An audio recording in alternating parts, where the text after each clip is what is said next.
प्रदोष के समय पर, उससे पहले लक्ष्मी और दरिद्रता फिर भ्रमण पर निकलती है।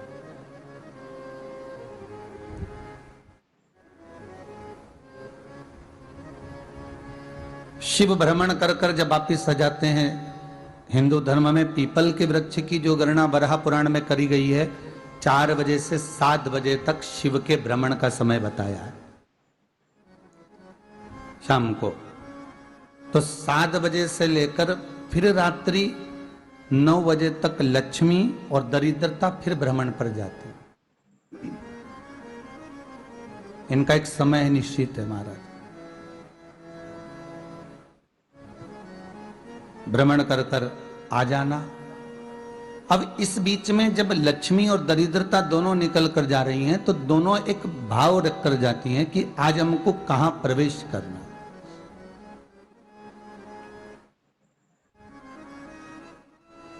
आज हमें किस जगह पर प्रवेश करना है, आज हमें कहां पहुंचना है, आज हमें किस जगह जाना है। और जिस नगर में जिस मार्ग से लक्ष्मी और दरिद्रता निकल कर जाती हैं, ये दोनों का जब निकलना होता है, इनको स्थान दिया गया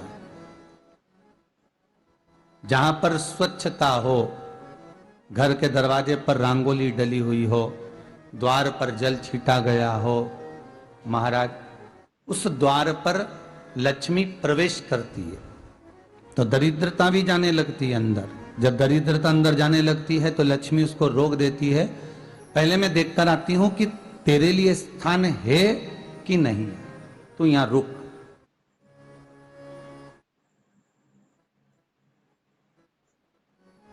कुछ देर तक दरिद्रता बाहर खड़ी रहती है और लक्ष्मी जी की बड़ी बहन जब दरिद्रता बार बार अंदर जाने का प्रयास करती है तो लक्ष्मी जी कहती हैं, जी तू इतनी बड़ी होकर तुझे मालूम है तू तेरा सम्मान होना चाहिए, आदर होना चाहिए, और तू अंदर चली जाए और कोई तेरा सम्मान ना करे तो कितना बुरा लगेगा, इसलिए तू बाहर खड़ी रहे। मैं अभी आई। अंदर जाती है और जब लक्ष्मी जी भ्रमण कर लेती हैं, अंदर प्रवेश कर कर आती हैं और प्रवेश कर कर आती हैं तो दरिद्रता पूछती है चले अंदर। तो लक्ष्मी जी कहती हैं, तुझे मालूम नहीं है क्या जी कि जिस घर में मैं प्रवेश कर जाती हूं उस घर में फिर दरिद्रता नहीं जा सकती, क्योंकि ये तेरा वचन था, ये तेरा वचन था।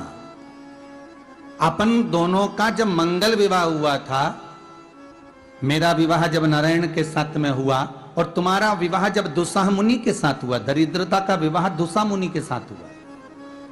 जब अपना दोनों का विवाह हुआ था तो अपन दोनों ने एक वादा करा था कि जिस घर में लक्ष्मी प्रवेश कर जाएगी उस दिन फिर दरिद्रता नहीं जाएगी, और जिस घर में दरिद्रता प्रवेश कर जाएगी उस घर में फिर लक्ष्मी नहीं जाएगी। अब जब मैं अंदर देख कर आ गई हूं तो तू अंदर नहीं जा सकती, अर्थात लक्ष्मी के चरण जिस घर में पड़ गए उस घर में फिर दरिद्रता प्रवेश नहीं कर रही। चलते चलते फिर दरिद्रता ने देखा और लक्ष्मी जी इसको लेकर गई और लक्ष्मी जी ने देखा कि इसके दरवाजे पर जल नहीं छीटा गया, इसके दरवाजे पर ना रंगोली डली है, इसका द्वार साफ नहीं हुआ है, इसके द्वार पर दीप नहीं है, इसके द्वार पर कलश नहीं है, इसके दरवाजे पर ढेर सारा कचरा पड़ा हुआ है, कोई श्वान कोई कुत्ता गंदगी भी कर कर चला गया है, कहीं बिल्ली ने गंदगी कर रखी है, कहीं जीवों ने कुछ गंदा गिरा रखा है। तो फिर लक्ष्मी जी कहती है, जी अब मैं होकर आ गई थी ना, अब तू जा, तू होकर आ। और दरिद्रता प्रवेश करती है। तो अंदर जाकर क्या देखती है दरिद्रता कि इतनी सवेरे से मैं घूमने इनके दरवाजे पर आई और ये तो सब चादर तान के चकाचक गुर्राटा भर भर कर सो रहे हैं। तो दरिद्रता कह देती है, तुम्हारा भाग्य ही बेकार है, तुम्हें क्या करूं, तुम ऐसे ही सोते रहो। और दरिद्रता गुस्से में बाहर निकल कर आती है, लक्ष्मी से कहती है, लक्ष्मी तू इसके घर में जाना ही मत ही। तो दरिद्रता को कहती है, जी तेरी बात नहीं मानूंगी क्या मैं? लक्ष्मी जी बोली, मैं तेरी बात नहीं मानूंगी, बिल्कुल नहीं जाऊंगी इसके घर में, तू चिंता मत कर, चल आगे चले। फिर आगे बढ़े। ये लक्ष्मी और दरिद्रता का प्रवेश है। आपके घर का द्वार आपके घर का दरवाजा। फिर निवेदन करूंगा एक बहुत सुंदर बात, हमें महाराष्ट्र से सीखना चाहिए, हमें साउथ से सीखना चाहिए, दक्षिण से। जिस समय पर भक्ति देवी यमुना जी के घाट पर रो रही थी अपने पुत्र ज्ञान और वैराग्य को गोदी में लेकर, समय देवऋषि नारद ने प्रश्न किया था कि तुम कहां पर पोषित हुई हो, तुम्हें ऊर्जा कहां से प्राप्त हुई? तो कहा मैं गुजरात से तो चली हूं। और वहां से चलती चलती भक्ति देवी कहती है मैं बहुत दुखी होकर, बूढ़ी होकर, द्रवित होकर, बड़ी दुख में वहां से चलते चलते जब मैं महाराष्ट्र में पहुंची तो मैंने वहां जाकर देखा कि वहां पर लोग हर पल हर घड़ी ब्रह्म मुहूर्त में उठकर स्मरण करते हैं, नाम जाप करते हैं और दरवाजे पर जल छीट कर रंगोली डालते हैं।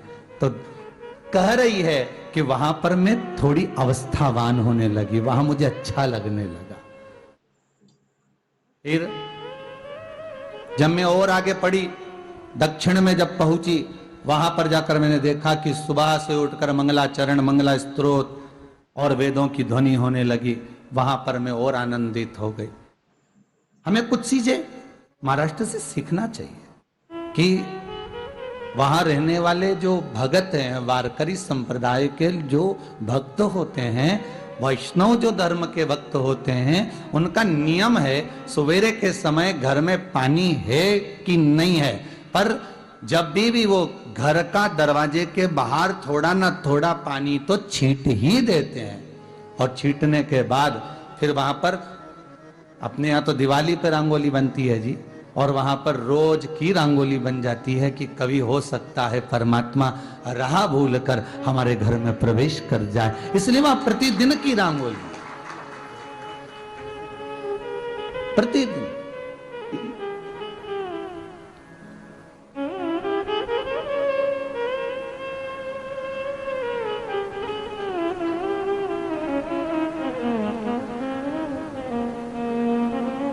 हमें सीखना चाहिए थोड़ा सा। आज के जमाने में तो बहू अपने कमरे की झाड़ू लगा ले, वो ही बहुत बड़ी बात है। हो खड़ी खड़ी बहू ये देखती रहेगी कि नौकरानी सही से झाड़ू लगा रही, वहां से लगा के लाओ, इधर से हेड के ले जाओ, वहां से कचरा सोरो, वहां से पोछा लगाओ। खड़ी रहेगी, उंगली से बताती रहेगी, पर इतना नहीं बनेगा कि सेविका से, नौकरानी से, दासी से कह दे कि तू मम्मी पापा के कमरे की लगा ले, मैं मेरे कमरे की लगा लूंगी, तू जा उधर। थोड़ा दया का भाव अगर होता तो उसके मन में भी आता कि मेरी बड़ी सेठानी तो अपनी जगह पर है, पर छोटी तो सेठानी की भी बड़ी सेठानी है जो मुझ पर करुणा करती रहती है। पर बड़ी तो कहे कि बेटा रहने दे, तू उधर ले जा, जब भाभी के कमरे में देख ले जा, उसके बच्चों का बड़ा फैलारा रहता ना, तो उधर देख ले जा, तो जरा उधर, मां उधर भेज रही है।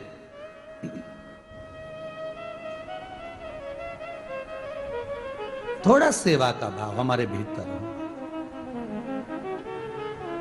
और एक निवेदन तो हमेशा करा है और अब आज भी करता हूं, पूरे घर की सफाई करवाओ, पूरे घर में तुम पोछा झाड़ू जो चाहे करवाओ, मना नहीं है, पर एक निवेदन है, रसोई घर के अंदर बहू और बेटी ही जाकर भोजन बनाए तो अन्नपूर्णा सदा कृपा करती है महाराज।